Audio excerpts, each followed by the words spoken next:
Hello everyone. Welcome back to my channel. So far, no lawmakers have opposed a fourth round of stimulus checks. That is really great news.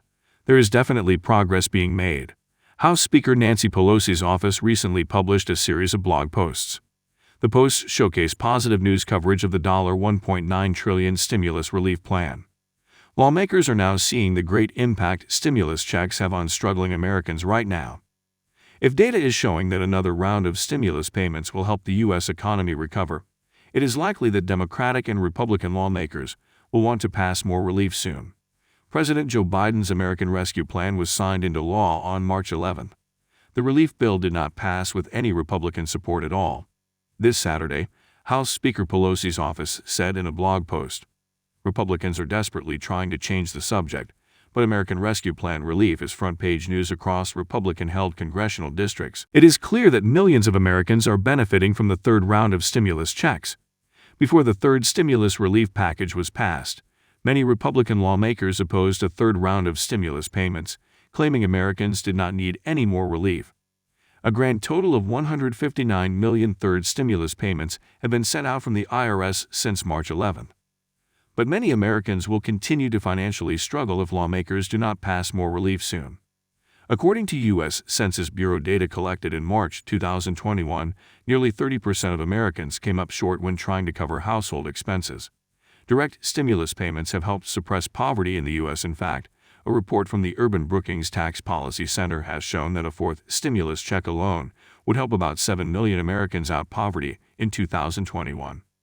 All lawmakers have to do is include a fourth stimulus check into President Biden's new infrastructure plan. The Urban Brookings Tax Policy Center recently told CNBC, "Housing instability and food insecurity remain concerns for many, and an additional payment could help with both. Studies on how other economic impact payments were spent indicate people spent the money on necessities like food, housing, and bills." Well, Joe Biden has been discussing a potential $3 trillion spending bill for 2021. The new stimulus bill would focus on helping the economy recover and repairing the country's infrastructure that has been fractured. A large amount of lawmakers, including a group of 21 Democratic senators who recently sent a letter to President Joe Biden, are asking the president to approve recurring direct payments and automatic unemployment insurance extensions as part of a 2021 stimulus package. In addition, 2 months before the American Rescue Plan was signed into law, 53 House Democrats sent a letter to Biden and Vice President Kamala Harris asking for recurring stimulus checks until the economy completely recovers. According to published reports, there are now 74 lawmakers who have joined the push for a fourth stimulus package. House Representative Rashida Tlaib recently reintroduced legislation that would provide payments of $2,000 to every American as a relief measure. Tlaib said in a press release, she was announcing the Automatic Boost to Communities Act, which she has reintroduced along with Democratic House Representative Pramila Jayapal. In the last year of this global pandemic, we have seen corporations and CEOs reap the benefits of payouts and soaring profits, while everyday workers, low-income people, and families across the country have been left to scrape by without any recurring, aggressive, and inclusive financial assistance from our federal government. If the ABC Act were passed, the Treasury Department would cut every American a $2,000 check, followed by a monthly unconditional basic income payment of $1,000 for 1 year after the end of the pandemic. That would be so amazing and helpful to so many Americans. What are your thoughts on Representative Jayapal's proposal? Leave them in the comments below. According to a recent poll by the Data for Progress, 66% of respondents prefer to receive recurring $2,000 payments until the president ends the federal state of emergency. I strongly support recurring direct stimulus payments for Americans as well. It is possible that lawmakers will either add a one-time stimulus payment into the infrastructure plan or recurring monthly stimulus checks. Both will greatly help the American people right now. Advocates representing working families and small businesses support Tlaib's and Jayapal's measure as necessary help for Americans who can't survive without continued economic support. Economic Security Project co-chair Natalie Foster said the ABC Act was a critical lifeline for those the recovery is leaving behind. I truly hope lawmakers take more action for the American people soon. If you have any questions, in the comments below. That is the end of the video, everyone. I hope you found this video helpful. Make sure to enter the $75 Amazon gift card giveaway by subscribing to my channel, liking this video, sharing this video, and commenting below. Madam President, I'm feeling a sense of deja vu this morning. In March, Democrats used reconciliation to pass a massive partisan bill that served as a cover for a collection of payoff to Democrat interest groups in Democrat states. Now, just over a month later, we're facing the prospect of round two.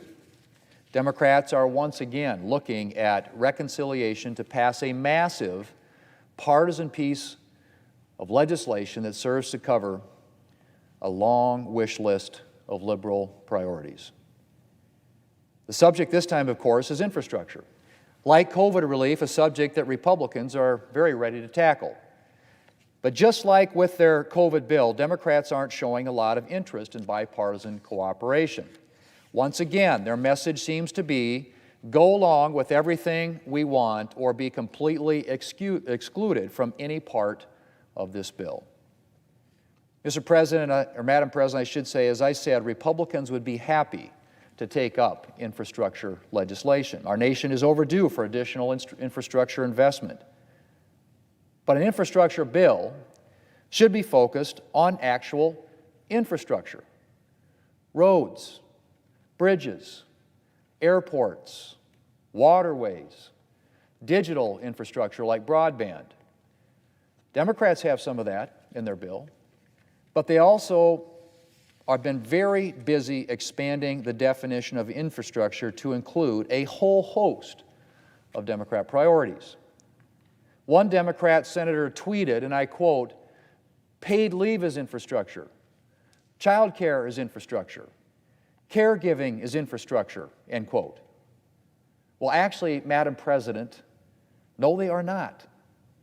Neither is the Civilian Climate Corps, or community colleges, or support for big labor. None of those things are infrastructure, Madam President. Now, it may be that some, and I say some, of Democrats' non-infrastructure proposals are things that we should have a discussion about here in Congress, a bipartisan discussion. But they are not infrastructure, and they don't belong in an infrastructure bill. And Democrats should stop rewriting the definition of infrastructure to suit their purposes. The word infrastructure is not, in fact, anything that Democrats say it is. Infrastructure has an actual meaning, and it's not child care or assistance for unions. Even Democrats' actual infrastructure spending is frequently problematic. Democrats' infrastructure proposal would cost $2.2 trillion, less than 6%